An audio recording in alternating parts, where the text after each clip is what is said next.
ನಮಸ್ಕಾರ ಪ್ರೀತಿಯ ವಿದ್ಯಾರ್ಥಿಗಳೇ, ಕಳೆದ ತರಗತಿಯಲ್ಲಿ ನಾವು ಶಾಸನಗಳ ಗ್ರಂಥ ಸಂಪಾದನೆ, ಶಾಸನಗಳ ಸಂಪಾದನೆಯಲ್ಲಿ BL ರೈಸ್ ಅವರ ಕೊಡುಗೆ ಏನು, ಹಾಗೆ BL ರೈಸ್ ಅವರು ಕೇವಲ ಶಾಸನಗಳನ್ನಷ್ಟೇ ಸಂಪಾದನೆ ಮಾಡಲಿಲ್ಲ, ಸಂಗ್ರಹ ಮಾಡಿ ಪ್ರಕಟಣೆ ಮಾಡಲಿಲ್ಲ.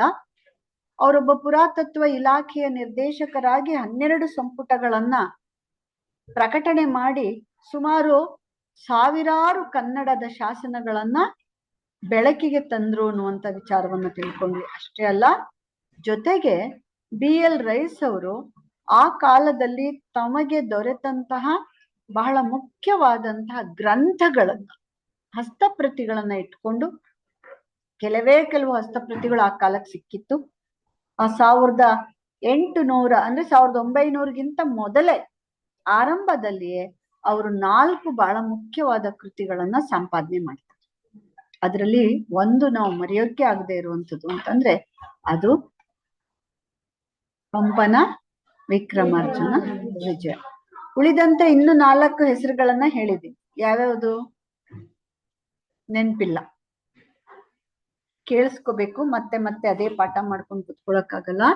ಬಹಳ ಮುಖ್ಯವಾದ 4 ಕೃತಿಗಳನ್ನ ಅವರು ಸಂಪಾದನೆ ಮಾಡಿ ಗ್ರಂಥ ಸಂಪಾದನೆಗೆ ಕೊಟ್ಟಿದ್ದಾರೆ. ಇರ್ಲಿ, ಇವಾಗ ನಾವು ಇವತ್ತು ಶಾಸನ ಸಂಪಾದನೆ ಅಂದ್ರೆ ಏನು, ಶಾಸನ ಸಂಪಾದನೆಯ ವೈಶಿಷ್ಟ್ಯತೆಗಳೇನು ಅನ್ನುವುದನ್ನು ಕೂಡ ಕಳೆದ ತರಗತಿಯಲ್ಲಿ ಪಡಿಯಚ್ಚು ತೆಗೆಯುವ ವಿಧಾನ ಹೇಗೆ ಶಾಸನವನ್ನ, ಪಾಠವನ್ನ ಮೊದಲು ಸಂಗ್ರಹಣೆ ಮಾಡ್ಕೋಬೇಕು, ಆಮೇಲೆ ಅದನ್ನ ಈ ಕಾಲದ ಲಿಪಿಗೆ ಲಿಪ್ಯಂತರ ಮಾಡ್ಕೊಂಡು ಓದ್ಕೋಬೇಕು, ಆಮೇಲೆ ಅದರ ಅರ್ಥವನ್ನ, ಅದರಲ್ಲಿರುವಂತ ಚಾರಿತ್ರಿಕ, ಸಾಂಸ್ಕೃತಿಕ ಮತ್ತು ಸಾಮಾಜಿಕ ಇತರ ಮಹತ್ವಪೂರ್ಣ ವಿಚಾರಗಳನ್ನ ಅರ್ಥ ಮಾಡ್ಕೊಂಡು ವಿಶ್ಲೇಷಣೆ ಮಾಡ್ಬೇಕು ಅನ್ನುವಂಥದ್ದು. ಸಂಪಾದನೆ ಮಾಡೋದು ಅಂತಂದ್ರೆ ಏನು ನಿಮ್ಗೆ ಗೊತ್ತೇ ಇದೆ. ಶಾಸನ ಪಾಠ ಇರ್ಲಿ, ಮಾರ್ಗ ಕೃತಿಗಳ ಪಾಠ ಇರ್ಲಿ, ಅಥವಾ ಜನಪದ ಮೌಖಿಕ ಪರಂಪರೆಯ ಸಾಹಿತ್ಯ ಇರ್ಲಿ, ಎಲ್ಲವೂ ಕೂಡ ಯಥಾವತ್ತಾಗಿ ಹೇಗಿತ್ತೋ ಹಾಗೆಯೇ ನಾವು ಪ್ರಕಟಣೆ ಮಾಡಬಹುದಾ? ಮೊದಲನೇ ಪ್ರಶ್ನೆ. ಶಾಸನದಲ್ಲಿ ಎಲ್ಲೆಲ್ಲಿ ಕಿತ್ತು ಹೋಗಿರುತ್ತೋ, ಏನೇನ್ ತಪ್ಪಾಗಿರುತ್ತೋ ಎಲ್ಲವನ್ನ ಅದು ಹೇಗಿದೆಯೋ ಹಾಗೆ ಪ್ರಕಟಣೆ ಮಾಡ್ಬೇಕು. ಆಮೇಲೆ ಪ್ರಕಟಣೆ ಮಾಡುವಾಗ ಕಿತ್ತು ಹೋಗಿರುವ ಜಾಗಗಳು ಎಷ್ಟು ಅಕ್ಷರ ಕಿತ್ತು ಹೋಗಿದೆಯೋ ಅಷ್ಟು ಅಕ್ಷರಕ್ಕೆ ಒಂದು ಬ್ರಾಕೆಟ್ ಅನ್ನ ಹಾಕೊಂಡು ಅಷ್ಟು ಚುಕ್ಕೆಗಳನ್ನ ಇಟ್ಕೋಬೇಕು.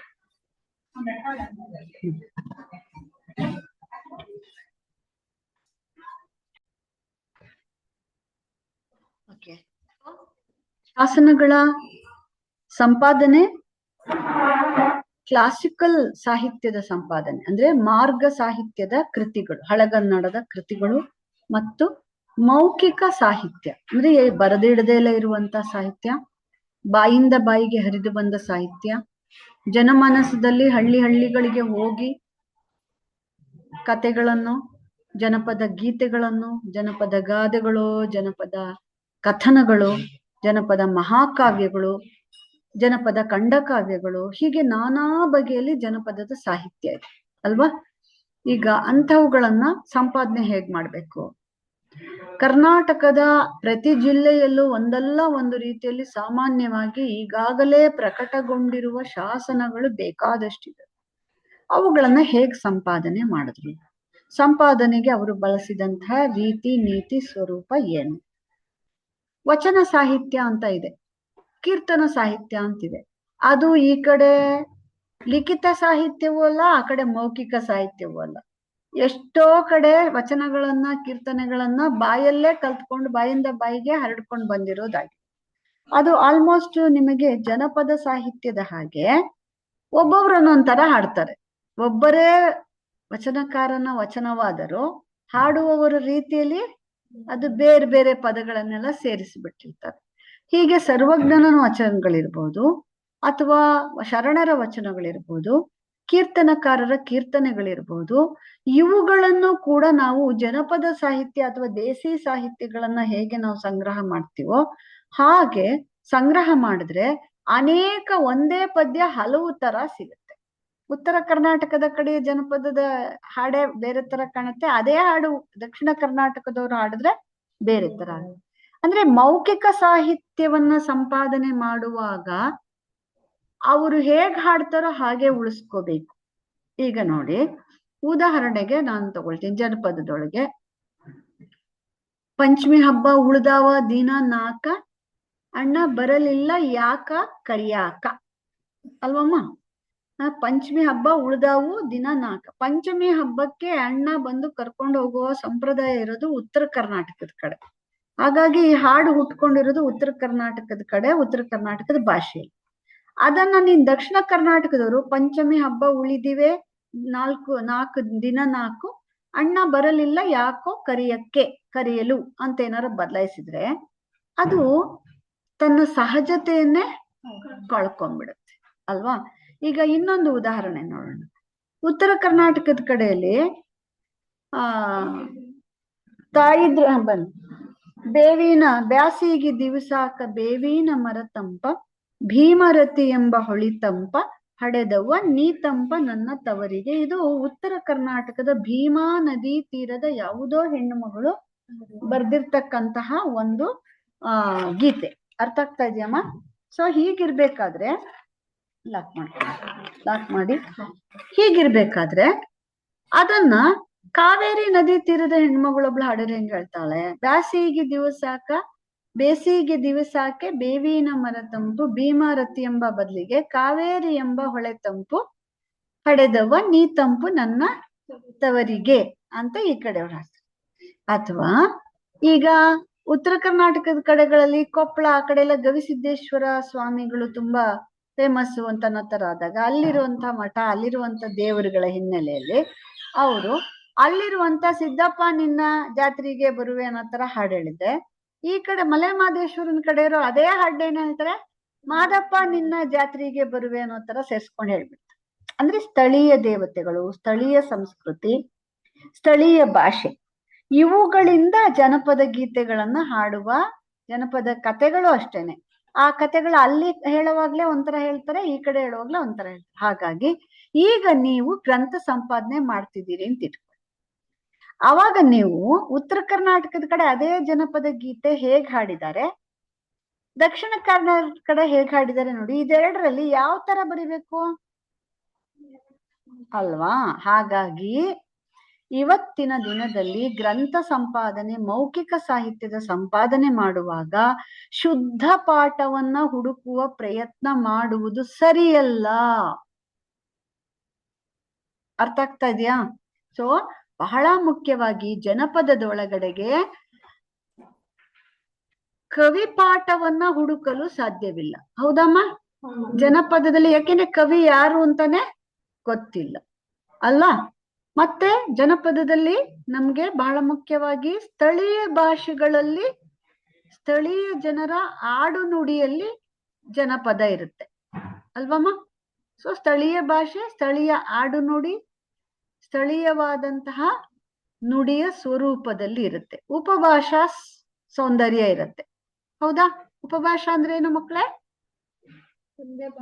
ಉಪಭಾಷೆಯಲ್ಲಿ ಅಂತಂದ್ರೆ ಉತ್ತರ ಕರ್ನಾಟಕ, ಮಂಗಳೂರು ಕಡೆ, ಮೈಸೂರು ಕಡೆ ಅನ್ನೋ ತರ ಉಪಭಾಷಾ ವೈಶಿಷ್ಟ್ಯಗಳೆಲ್ಲ ಇರುತ್ತೆ. ಗ್ರಂಥ ಸಂಪಾದಕ ಇವುಗಳನ್ನ ತಿದ್ದಿ ಮೂಲ ಪಾಠವನ್ನ ಹುಡುಕುವ ಪ್ರಯತ್ನ ಮಾಡುವುದು ಸರಿಯಲ್ಲ. ಜನಪದ ಅಥವಾ ತೋಂಡಿ ಅಥವಾ ಮೌಖಿಕ ಸಂಸ್ಕೃತಿಯಲ್ಲಿ ಯಾವ ಯಾವ ಪ್ರದೇಶದವರು ಹೇಗೆ ಹಾಡ್ತಾರೋ, ಹೇಗೆ ಕಥೆಗಳನ್ನ ಹೇಳ್ತಾರೋ, ಯಾವ ತರಹದ ಕಥೆಗಳನ್ನ ಹೇಳ್ತಾರೋ ಅದು ಹೆಚ್ಚು ಹೆಚ್ಚು ಪ್ರಾದೇಶಿಕತೆಯಿಂದ ಕೂಡಿರುತ್ತೆ. ಆಯಾ ಪ್ರದೇಶದ ದೈವಗಳು, ಆಯಾ ಪ್ರದೇಶದ ನಂಬಿಕೆಗಳು, ಆಯಾ ಪ್ರದೇಶದ ಗಾದೆ ಮಾತುಗಳು, ಆಯಾಯ ಪ್ರದೇಶದ ದೇವಾನುದೇವತೆಗಳು, ಜಾತ್ರೆಗಳು, ಇಂಥವುಗಳನ್ನೆಲ್ಲ ಅವುಗಳು ಒಳಗೊಂಡಿರೋದ್ರಿಂದಾಗಿ ಈ ಪ್ರಾದೇಶಿಕ ವೈವಿಧ್ಯತೆ ನೀವು ಸಂಪಾದನೆ ಮಾಡುವಾಗ ನಾಶವಾಗದ ಹಾಗೆ ನೋಡ್ಕೋಬೇಕು. ಅರ್ಥ ಆಗ್ತಿದ್ಯಾ? ಸೊ ಪ್ರಾದೇಶಿಕತೆ ಮತ್ತು ಸ್ಥಳೀಯತೆ, ಸ್ಥಳೀಯ ಸಂಸ್ಕೃತಿ ನಾಶವಾಗದ ಹಾಗೆ ನೋಡಿಕೊಳ್ಳುವ ಜವಾಬ್ದಾರಿ ಮೌಖಿಕ ಸಂಪಾದನೆ ಮಾಡುವವರು ಎಚ್ಚರ ವಹಿಸ್ಕೋಬೇಕು. ಅದನ್ನ ತಿದ್ದಿದ್ರೆ ಅದರ ಸಹಜ ಸೊಗಡು, ಅದರ ಸಹಜ ಭಾಷಾ ವೈಶಿಷ್ಟ್ಯತೆ, ಅದರ ಪ್ರಾದೇಶಿಕ ಸೌಂದರ್ಯ ಮತ್ತೆ ಭಿನ್ನ ಪಾಠಗಳು ನಾಶವಾಗಿ ಹೋಗುತ್ತೆ. ಅರ್ಥ ಆಗ್ತಿದೆಯಾ ಮಕ್ಕಳೇ?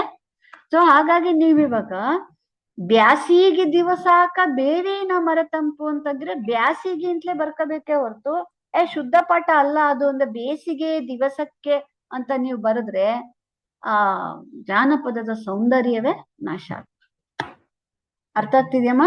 ಸೊ ಜನಪದ ಅಥವಾ ಮೌಖಿಕ ಪರಂಪರೆಯಲ್ಲಿ ಇರುವಂತ ಸಾಹಿತ್ಯವನ್ನ ಗ್ರಂಥ ಸಂಪಾದನಾಕಾರ ಸಂಪಾದನೆ ಮಾಡುವಾಗ ಬಹಳ ಮುಖ್ಯವಾಗಿ ನಾವು ಈ ಒಂದು ದೇಸೀಯತೆಗೆ, ವೈಶಿಷ್ಟ್ಯತೆಗೆ, ಪ್ರಾದೇಶಿಕ ಭಿನ್ನತೆಗೆ ಗಮನ ಕೊಡ್ಬೇಕು.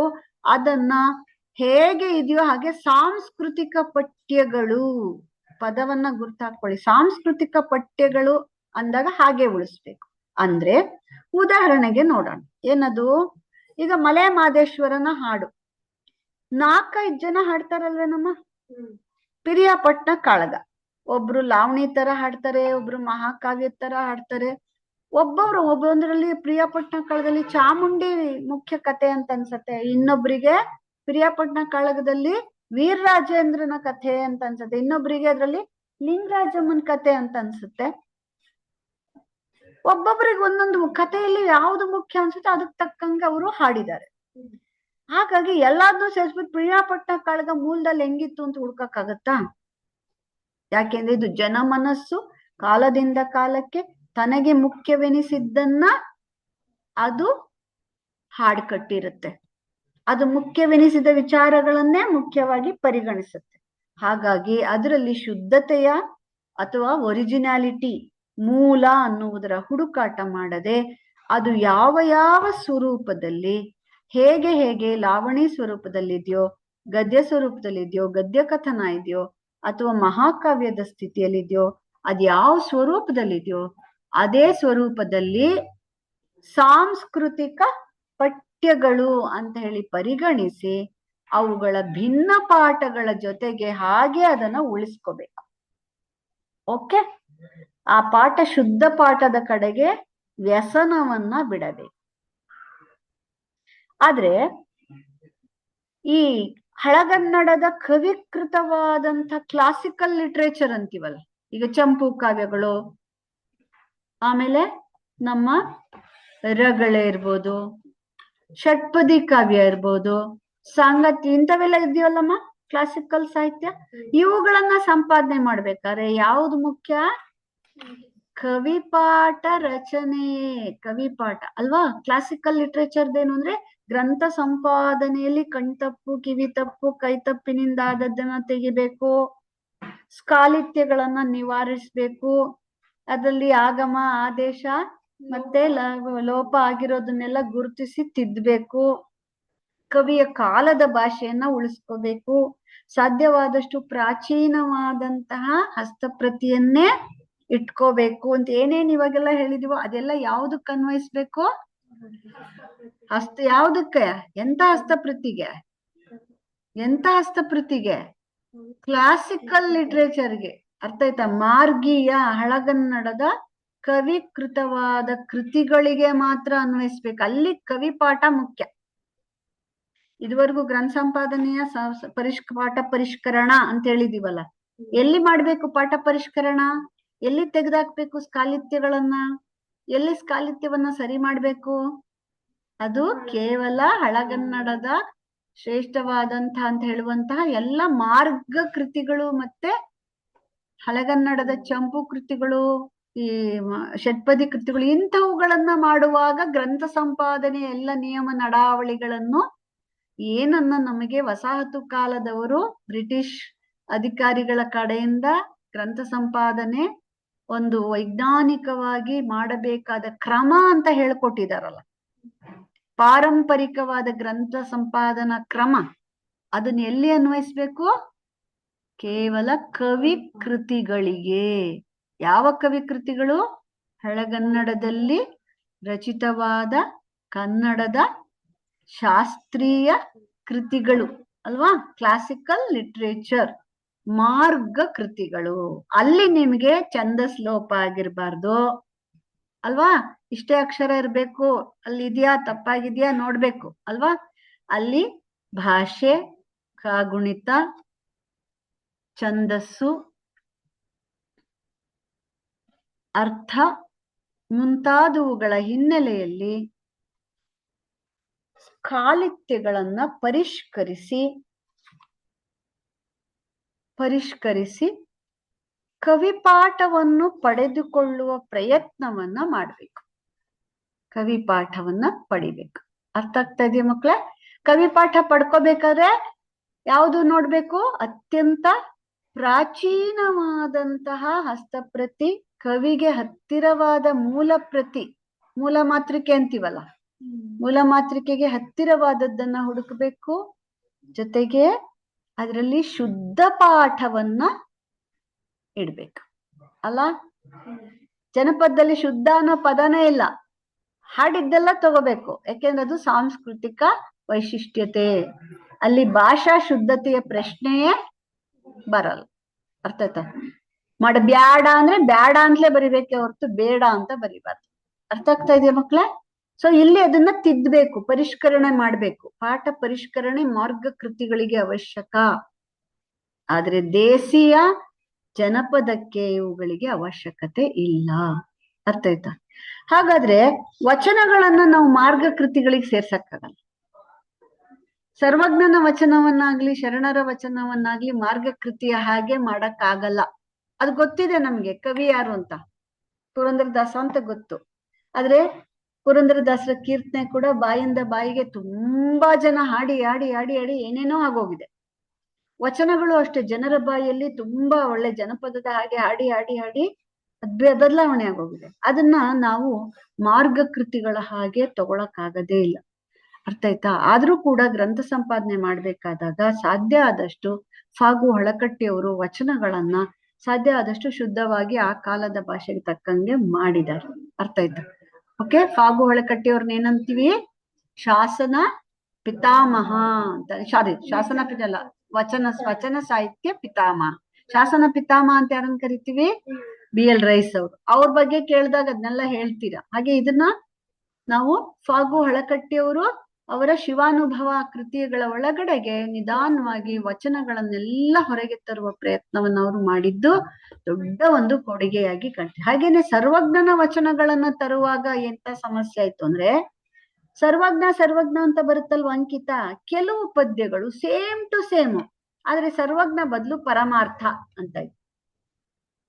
ಎಷ್ಟೊಂದು ಪದ್ಯಗಳು ಆತರ ಸಿಕ್ಕೋಯ್ತು. ಸರ್ವಜ್ಞ ಏನೋ ಒಂದು ಬಂದು ಕೊನೆಗೆ ಸರ್ವಜ್ಞ ಅಂತ ನಿಲ್ಲುತ್ತಲ್ವಾ, ಅಲ್ಲೆಲ್ಲ ಪರಮಾರ್ಥ ಅಂತ ಬಂತು.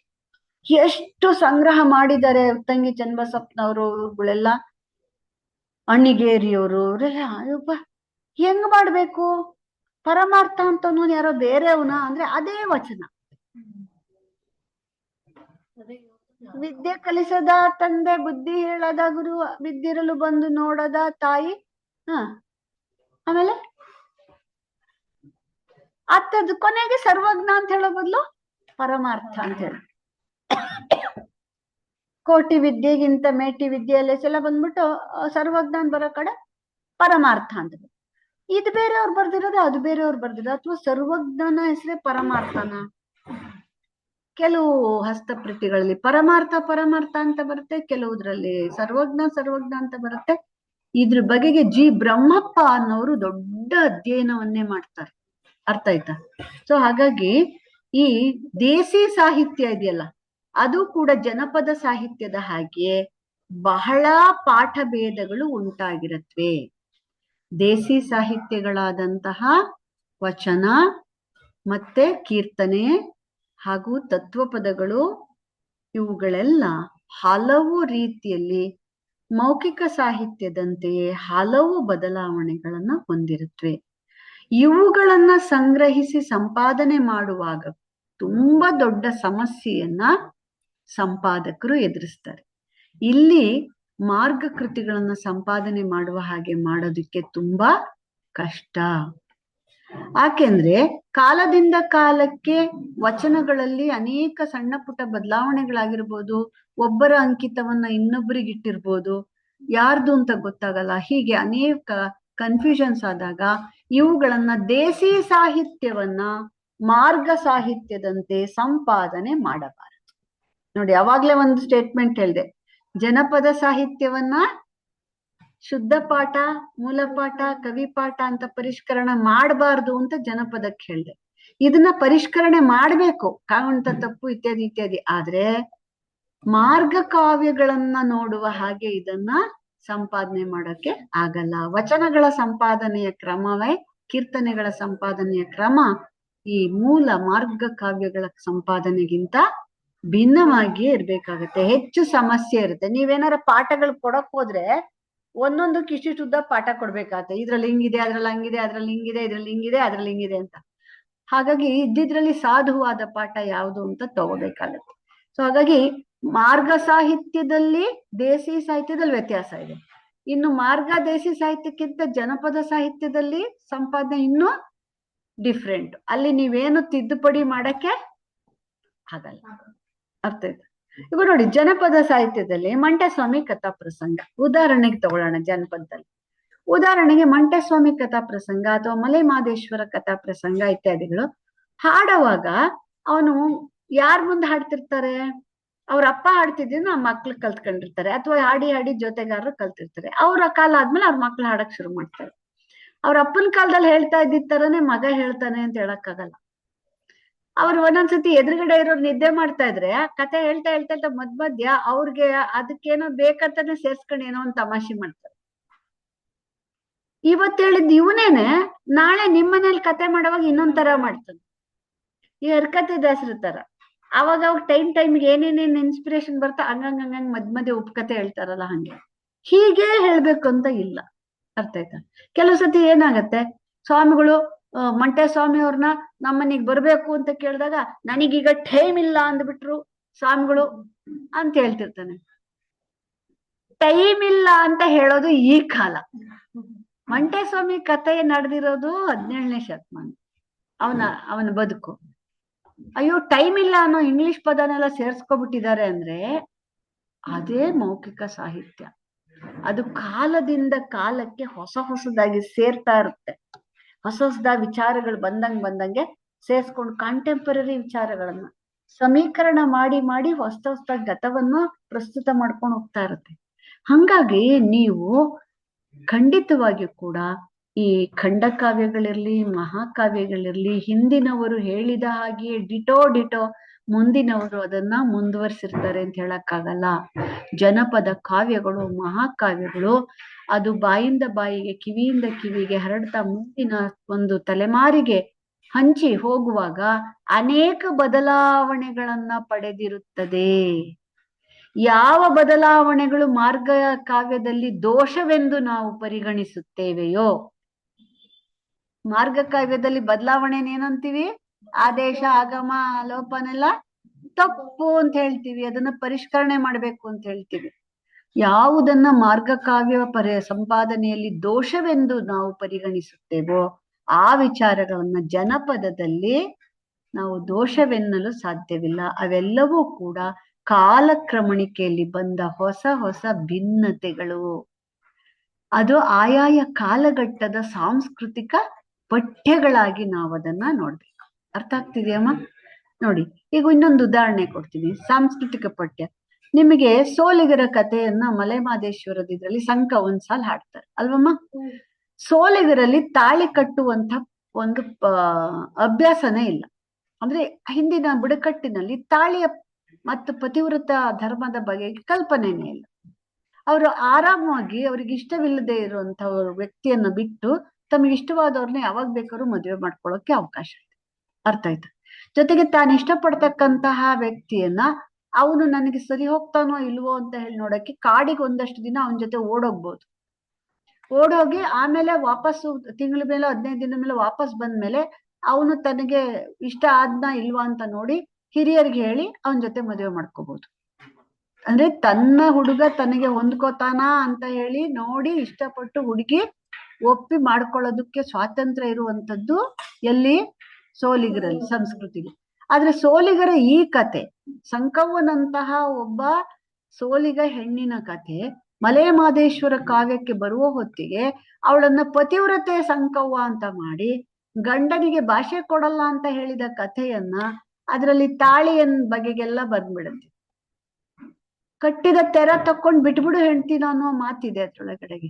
ಅಂದ್ರೆ ಯಾವ ಒಂದು ಸಮುದಾಯದಲ್ಲಿ ತಾಳಿ ಕಟ್ಟುವ ಸಂಪ್ರದಾಯ ಇಲ್ವೋ ಆ ಕತೆ ಒಳಗಡೆ ತಾಳಿ ಕಟ್ಟಿದ ಅವಳಿಗೆ ಮದುವೆ ಮಾಡಿದಂತಹ ವಿಚಾರ, ಸಂಕವನಿಗೆ ನೀಲೆಯಂದತೆ ಮದುವೆ ಆದಾಗ ತಾಳಿ ತಗೊಂಬಂದ್ರು, ತಾಳಿ ತಾಳಿ ತಾಳಿ ಅಂತ ತಾಳಿ ಪತಿವ್ರತೆ ತಾಳಿ ಅಂತ ಒಂದು ಹಾಡು ಬೇರೆ ಹೇಳ್ತಾನೆ ಅವ್ನು ಕತೆ ಹೇಳೋ. ಆ ತಾಳಿಯ ಮಹತ್ವ ಇರುವಂತದ್ದು ಈ ಶಿಷ್ಟ ಸಮುದಾಯಗಳಲ್ಲಿ, ಬುಡಕಟ್ಟು ಸಮುದಾಯಕ್ಕಿಲ್ಲ. ಆದ್ರೆ ಹೇಳ್ತಿರೋ ಕತೆ ಬುಡಕಟ್ಟು ಕತೆ ಆದ್ರೂ ಈ ಸಂಸ್ಕೃತಿಯ ಪ್ರಭಾವದಿಂದಾಗಿ ಮಧ್ಯದಲ್ಲಿ ಆ ಹಾಡು ಸೇರ್ಕೊಂಬ. ಈಗ ನಾವು ಅದನ್ನ ಕಿತ್ತಾಕ್ಬೇಕಾ ಸೇರ್ಸ್ಕೋಬೇಕಾ? ಅದು ಪ್ರಕ್ಷೇಪ ಅಲ್ವಾ, ಹೊಸದಾಗಿ ಬಂದ್ ಸೇರಿರೋದು. ಆದ್ರೆ ನಾವು ಕಾಲದಿಂದ ಕಾಲಕ್ಕೆ ಸಮುದಾಯದಲ್ಲಿ ಸಂಸ್ಕೃತಿಯಲ್ಲಾದ ವ್ಯತ್ಯಾಸವನ್ನು ಗುರ್ತಿಸಕ್ಕೆ ಅಂತದ್ನ ಇಟ್ಕೋಬೇಕಾಗತ್ತೆ. ಅದನ್ನೇ ನಾನು ಭಿನ್ನ ಪಾಠ ಸಾಂಸ್ಕೃತಿಕ ಪಠ್ಯ ಅಂತ ಹೇಳಿದ್ದು. ಅರ್ಥ ಆಗ್ತಾ ಇದೆಯಲ್ಲ ನಿಮ್ಗೆ ಅದಕ್ಕೂ ಇದಕ್ಕೂ ಏನು ವ್ಯತ್ಯಾಸ ಅಂತ? ಓಕೆ. ಸೊ ಈ ರೀತಿ ಬಹಳ ಮುಖ್ಯವಾಗಿ ನಾವು ನೋಡಬಹುದಾದ್ರೆ ಇನ್ನೊಂದು, ಈ ದೇಸಿ ಮಾರ್ಗ ಕೃತಿಗಳಲ್ಲದೆ ಜನಪದ ಕೃತಿಗಳನ್ನ ನೋಡುವ ರೀತಿ ಬೇರೆ, ಸಂಪ್ರದಾಯ ಅದನ್ನ ಅರ್ಥ ಮಾಡ್ಕೋಬೇಕು, ಮತ್ತೆ ಅದರಲ್ಲಿರುವ ದೇಸೀಯತೆನ ಉಳಿಸ್ಕೋಬೇಕು, ಅದರಲ್ಲಿರುವಂತಹ ಸಾಂಸ್ಕೃತಿಕ ಪಠ್ಯವಾಗಿ ಉಳಿಸ್ಕೋಬೇಕು ಅಂತ ಹೇಳೋದ್ರ ಜೊತೆಗೆ ಶಾಸನಗಳಲ್ಲಿ ಏನ್ ಮಾಡ್ಬೇಕು? ಈಗಾಗಲೇ ಹೇಳಿದೀನಿ, ಶಾಸನಗಳಲ್ಲಿ ಒಂದೇ ದಾಖಲೆ ಇರುತ್ತೆ, ಅದೇ ಮೇನ್ ಡಿಫ್ರೆನ್ಸ್. ಮಾರ್ಗಕೃತಿಯಲ್ಲಿ ಹಲವು ಹಸ್ತಪ್ರತಿಗಳಿರುತ್ತೆ ಅಲ್ವಾ?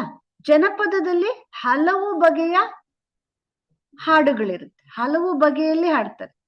ಆದ್ರೆ ಶಾಸನಗಳಲ್ಲಿ ಒಂದೇ ಇರುತ್ತೆ, ಯಾಕೆಂದ್ರೆ ಇದು ದಾಖಲೆ. ಅಲ್ಲಿ ಹಲವು ಪಠ್ಯಗಳು ಸಿಗುತ್ತೆ ಜನಪದದಲ್ಲಿ, ಮಾರ್ಗದಲ್ಲಿ ಹಲವು ಹಸ್ತಪ್ರತಿಗಳು ಸಿಗುತ್ತೆ. ಆದ್ರೆ ಶಾಸನದಲ್ಲಿ ಸಿಗುವುದು ಒಂದೇ. ಹೆಚ್ಚು 100ಕ್ಕೆ 99 ಭಾಗ ಅದು ದಾಖಲೆಯಾಗಿರೋದ್ರಿಂದಾಗಿ ಅದು ಪಬ್ಲಿಕ್ ಡಾಕ್ಯುಮೆಂಟ್. ಶಾಸನ ಇಲ್ಲಿ ಬರ್ಕೋಬೇಕು, ಶಾಸನ ಪಬ್ಲಿಕ್ ಡಾಕ್ಯುಮೆಂಟ್. ಅದೊಂದು ಜನಸಾಮಾನ್ಯರಿಗೆ ತಿಳಿಸಬೇಕಾದ ವಿಚಾರವನ್ನ ತಿಳಿಸಿ ನಿರ್ದಿಷ್ಟ ಜಾಗಗಳಲ್ಲಿ ಅಳವಡಿಸಿರ್ತಕ್ಕಂಥದ್ದಾಗಿರೋದ್ರಿಂದ ಅದು ಸಾಮಾನ್ಯವಾಗಿ ಒಂದೇ ಒಂದು ಪ್ರತಿ ಇರುತ್ತೆ.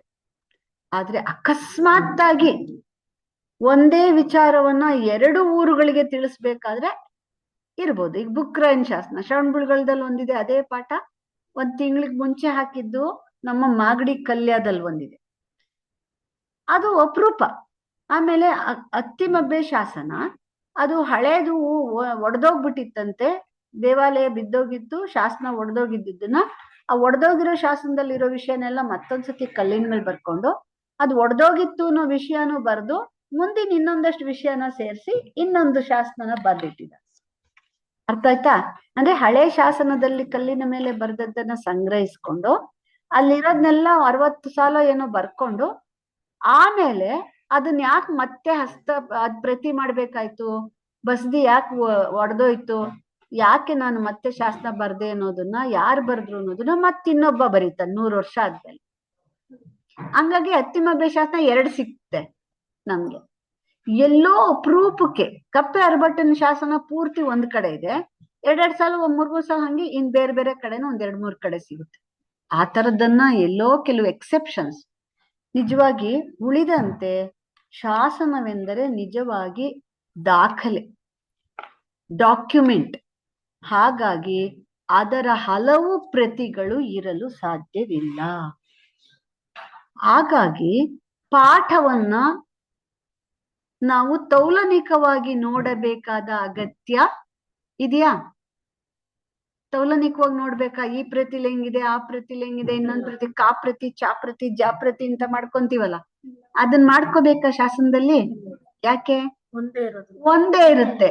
ಹಾಗಾದ್ರೆ ಶಾಸನ ಸಂಪಾದನೆಯಲ್ಲಿರುವಂತಹ ಸಮಸ್ಯೆಗಳೇನು? ಈಗ ಜನಪದದ ಸಮಸ್ಯೆ ಹೇಳಿದೆ, ಪ್ರಾದೇಶಿಕ ಭಿನ್ನತೆ, ಭಾಷಾ ಭಿನ್ನತೆ, ಸಾಂಸ್ಕೃತಿಕ ಭಿನ್ನತೆ, ಕಾಲಕ್ರಮಣಿಕೆ ಭಿನ್ನತೆ ಎಲ್ಲವೂ ಮೌಖಿಕದಲ್ಲಿ ಬಂದ್ಬಿಡುತ್ತೆ. ಇದ್ರಲ್ಲಿರೋದೇನು ಅಂದ್ರೆ ಹಲವಾರು ಪ್ರತಿಗಳು, ಚಾಪ್ರತಿ ಕಾಪ್ರತಿ ಡಾಪ್ರತಿ ಆ ಪ್ರತಿ ಈ ಪ್ರತಿ ಎನ್ನುವ ಮೂಲ ಮಾತೃಕೆಗಿಂತ ಕವಿ ಪಾಠಕ್ಕಿಂತ ತುಂಬಾ ಪ್ರಕ್ಷೇಪಗಳು ಆಗೋಗಿರುತ್ತೆ, ಆಮೇಲೆ ಬಿಟ್ಟು ಹೋಗಿರುತ್ತೆ, ಸ್ಕಾಲಿತ್ಯ ಆಗಿರುತ್ತೆ. ಇದ್ರ ಸಮಸ್ಯೆ ಏನು? ಶಾಸನದ ಲಿಪಿ ಓದೋದಕ್ ಬರ್ಬೇಕು ಫಸ್ಟ್ ಅಲ್ವಮ್ಮ. ಮೊದಲು ಆ ಹಸ್ತಪ್ರತಿ ಮೂಲ ದಾಖಲೆಯ ಕಲ್ಲಿನ ಮೇಲಿರುತ್ತೋ ತಾಮ್ರಪಟದ ಮೇಲಿರುತ್ತೋ ಆ ಪಾಠವನ್ನ ಏನ್ ಮಾಡ್ಬೇಕು, ಮೊದಲು ಅದನ್ನ ಪಡಿಯಚ್ಚು ಮಾಡ್ಕೋಬೇಕು. ಅರ್ಥ ಆಯ್ತು?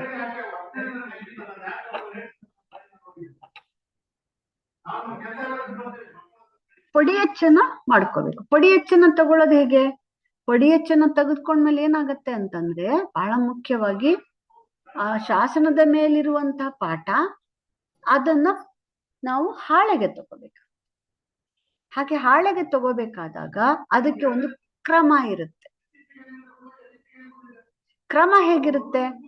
ಆ ಕ್ರಮದ ಒಳಗಡೆಗೆ ಒಂದು ಬಹಳ ವಿಶೇಷವಾದಂತಹ ರೀತಿ ನೀತಿಗಳು ಇರುತ್ತೆ ಅಂತ. ಸೊ ಕ್ರಮದಲ್ಲಿ ಬಹಳ ಮುಖ್ಯವಾಗಿ ನಮಗೆ ಕಂಡು ಬರ್ಬೇಕಾದ್ದೇನು ಅಂದ್ರೆ, ಹೇಗೆ ಹಾಳೆಗಳನ್ನ ತಗೋಬೇಕು, ಅದನ್ನ ನೆನೆಸಿ ಹೇಗೆ ಶಾಸನಗಳನ್ನ ಸ್ವಚ್ಛಗೊಳಿಸಿ ಅದ್ರ ಮೇಲೆ ಹಚ್ಕೋಬೇಕು, ಆಮೇಲೆ ಮೃದುವಾದ ಬ್ರಷ್ ಇಂದ ಅಕ್ಷರಗಳ ಕೊರೆದಿರುವ ಅಕ್ಷರದ ಒಳಗಡೆ ಹೋಗುವ ಹಾಗೆ ಅದನ್ನ ಗುರುತು ಕಾಣುವ ಹಾಗೆ ಅದನ್ನ ಸಣ್ಣಗೆ ಹೊಡ್ಕೊಂಡು ಅದು ಕ್ಲೀನ್ ಆಗಿ ಅಂಟ್ಕೋಬೇಕು.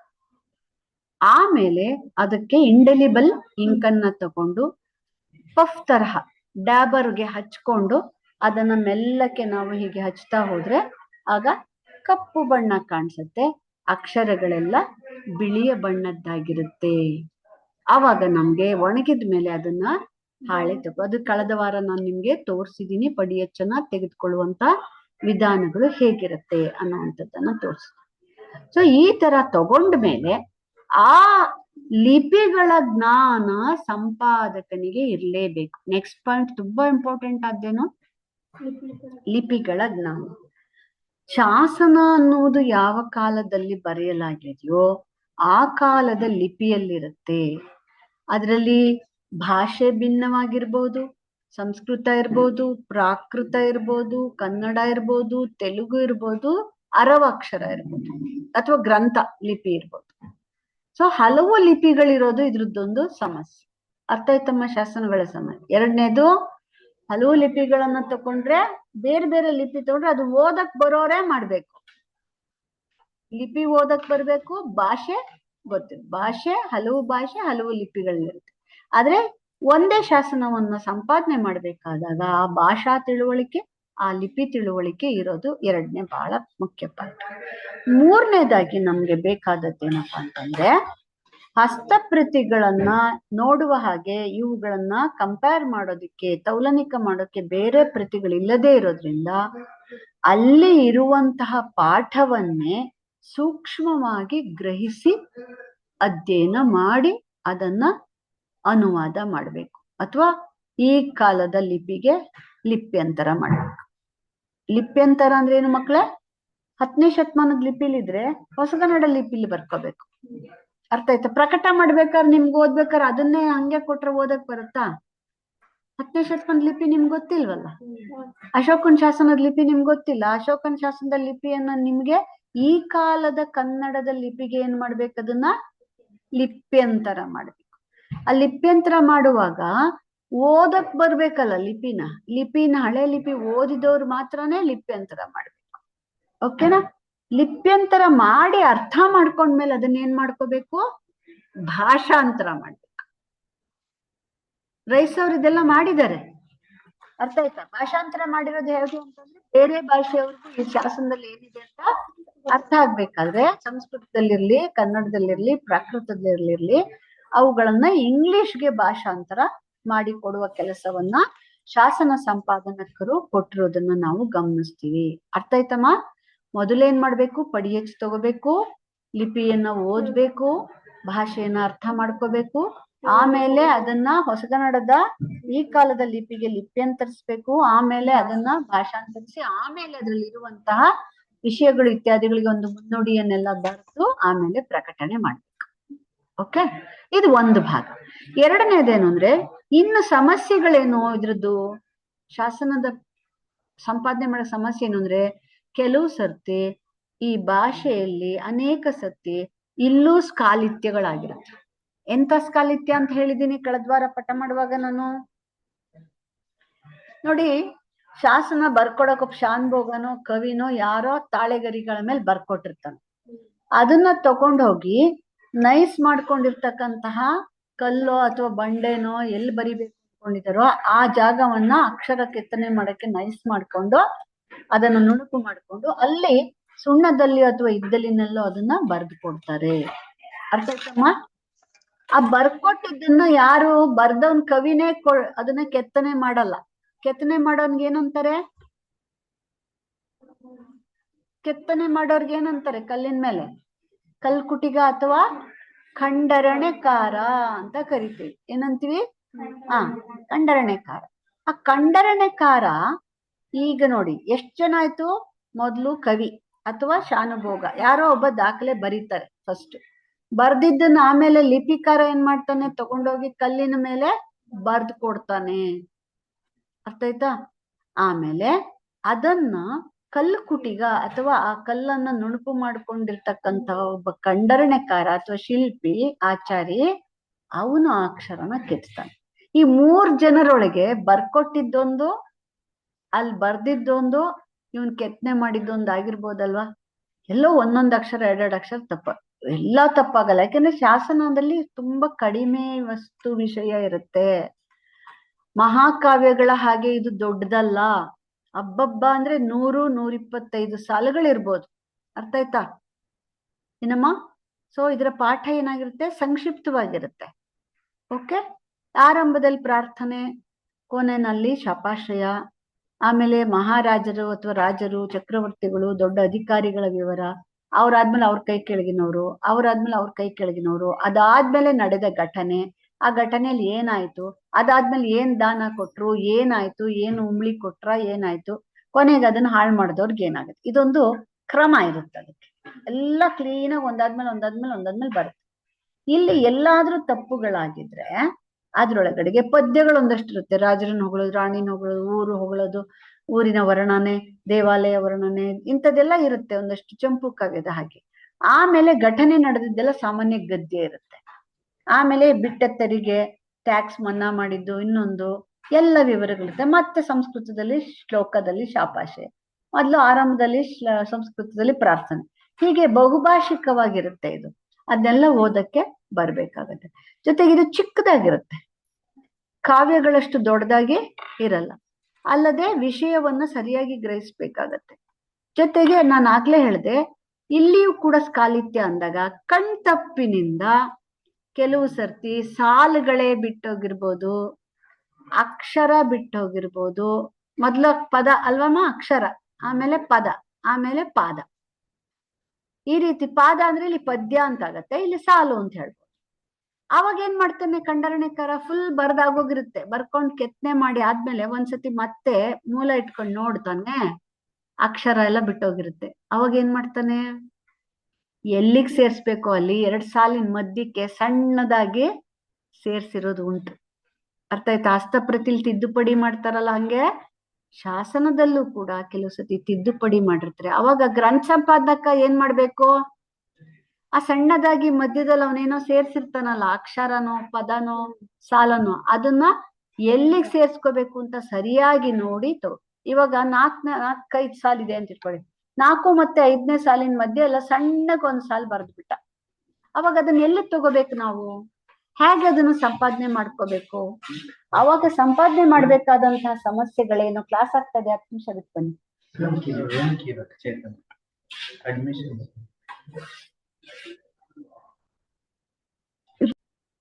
ಬಂದ್ರಲ್ಲ ಅಂತ ಪಾಸ್ ಮಾಡಿದ್ನಲ್ಲ.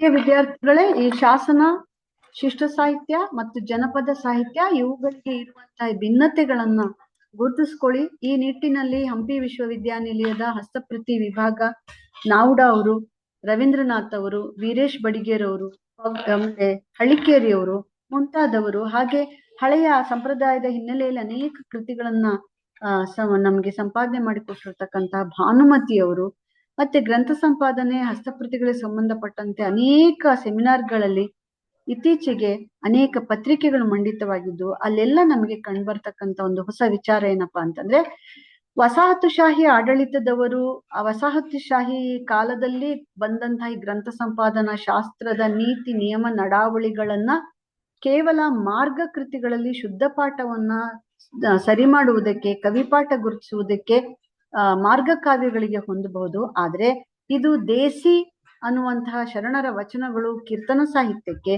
ಅಥವಾ ಜನಪದ ಸಾಹಿತ್ಯ ಮೌಖಿಕ ಪರಂಪರೆಯಲ್ಲಿರುವಂತಹ ಜಾನಪದ ಮಹಾಕಾವ್ಯಗಳು, ಜಾನಪದ ಕೃತಿಗಳನ್ನ ಏನ್ ತಗೊಂಡಿದ್ವಿ, ಇವುಗಳಿಗೆ ಇದೇ ರೀತಿಯ ಶುದ್ಧ ಪಾಠದ ವ್ಯಸನ ಹೊಂದೋದಿಲ್ಲ. ಅದಕ್ಕೆ ಯಾವ್ಯಾವ ರೀತಿಯಲ್ಲಿ ಬಹು ಪಠ್ಯೀಯವಾದಂತಹ ಒಂದು ವಿವರಣೆಗಳು ಸಿಗತ್ವೋ ಇಂತಹ ಎಲ್ಲ ಬಗೆಯ ಭಿನ್ನ ಪಠ್ಯಗಳನ್ನ ಉಳಿಸ್ಕೊಳ್ಳೋದು ಸಾಂಸ್ಕೃತಿಕವಾಗಿ ಬಹಳ ಮುಖ್ಯ. ಆ ಸಾಂಸ್ಕೃತಿಕವಾದ ಭಿನ್ನ ಪಠ್ಯಗಳನ್ನೇ ಅಧ್ಯಯನ ಮಾಡುವುದಕ್ಕೂ ಕೂಡ ಅವಕಾಶ ಇರುತ್ತೆ ಅನ್ನುವಂಥದ್ದು ಅವರ ಹೊಸ ಗ್ರಂಥ ಸಂಪಾದನಾ ಶಾಸ್ತ್ರ ನಾವು ಬಳಸಬೇಕು ಅನ್ನುವಂಥವರ ವಿಚಾರಗಳಾಗಿದೆ. ಹೀಗೆ ಹಸ್ತಪ್ರತಿಗಳನ್ನ ಹಲವಾರನ್ನ ಇಟ್ಕೊಂಡು ಮಾರ್ಗ ಕಾವ್ಯಗಳನ್ನ, ಶುದ್ಧ ಪಾಠವನ್ನ, ಮೂಲ ಮಾತೃಕೆ ಹತ್ತಿರತ್ತಕ್ಕೆ ಹೋಗಿ ಕವಿಪಾಠ ಗುರುತಿಸುವ ಗ್ರಂಥ ಸಂಪಾದನೆ ಅನ್ನುವಂತಹ ವಿಚಾರವನ್ನ ಬದಲಾಯಿಸಿಕೊಂಡು ಇವತ್ತು ನಾವು ಹೊಸ ಬಗೆಯ ಗ್ರಂಥ ಸಂಪಾದನೆಯ ನೀತಿ ನಿಯಮ ನಡಾವಳಿಗಳನ್ನ ಅಳವಡಿಸ್ಕೊಳ್ಬೇಕು ಅನ್ನುವಂಥದ್ದನ್ನ ಹೇಳ್ತಾ ಇದ್ದಾರೆ. ಹಿಂದೆ ಈ ರೀತಿ ಇರ್ಲಿಲ್ಲ, ಆದ್ರೆ ಇತ್ತೀಚಿನ ಅಧ್ಯಯನದಲ್ಲಿ ಈ ಒಂದು ಬದಲಾವಣೆ, ಗ್ರಂಥ ಸಂಪಾದನೆಯಲ್ಲಿ ಆಧುನೀಕರಣ ಬರಬೇಕು. ಅದು ಹೆಚ್ಚು ಹೆಚ್ಚು ಒಂದು ಸಾಂಸ್ಕೃತಿಕ ಪಠ್ಯಗಳು ಅಂತ ಹೇಳಿ ನಾವು ಗುರುತಿಸಿ ಅವುಗಳನ್ನ ಹೆಚ್ಚು ಈ ಶುದ್ಧತೆಯ ವ್ಯಸನದಿಂದ ತಿದ್ದುವ, ಮತ್ತೆ ಬೇಡವಾದದ್ದನ್ನೆಲ್ಲ ಬಿಟ್ಟು ಬಿಡುವ, ಬೇಕಾದ್ದನ್ನ ಮಾತ್ರ ಸಂಗ್ರಹಿಸಿಕೊಂಡು ಬಿಡುವ, ಈ ರೀತಿ ಮಾಡದೆ ಇರುವುದನ್ನ ಇದ್ದ ಹಾಗೆ ಕೊಡುವಂತಹ ಒಂದು ಧೈರ್ಯವನ್ನ ಮಾಡಬೇಕು ಅನ್ನುವಂಥದ್ದು ಹೊಸ ಬಗೆಯ ಗ್ರಂಥ ಸಂಪಾದನಾ ಚಿಂತಕರ ವಿಚಾರವಾಗಿದೆ. ಇಲ್ಲಿಗೆ ಈ ಒಂದು ಶಾಸನ ಸಂಪಾದನೆ, ಮಾರ್ಗ ಸಾಹಿತ್ಯ ಸಂಪಾದನೆ, ದೇಸಿ ಸಾಹಿತ್ಯ ಸಂಪಾದನೆ ಹಾಗೂ ಜನಪದ ಸಾಹಿತ್ಯ ಸಂಪಾದನೆಗೆ ಸಂಬಂಧಪಟ್ಟಂತೆ ಇರುವ ವ್ಯತ್ಯಾಸಗಳು, ಆಗಬೇಕಾದಂತಹ ವ್ಯತ್ಯಾಸಗಳು, ಇವುಗಳನ್ನ ಕುರಿತ ಚಿಂತನೆಯನ್ನ ನಾವಿವತ್ತು ಮಾಡಿದ್ದೇವೆ. ಇಲ್ಲಿಗೆ ಈ ತರಗತಿಯನ್ನ ಮುಗಿಸೋಣ. ನಮಸ್ಕಾರ.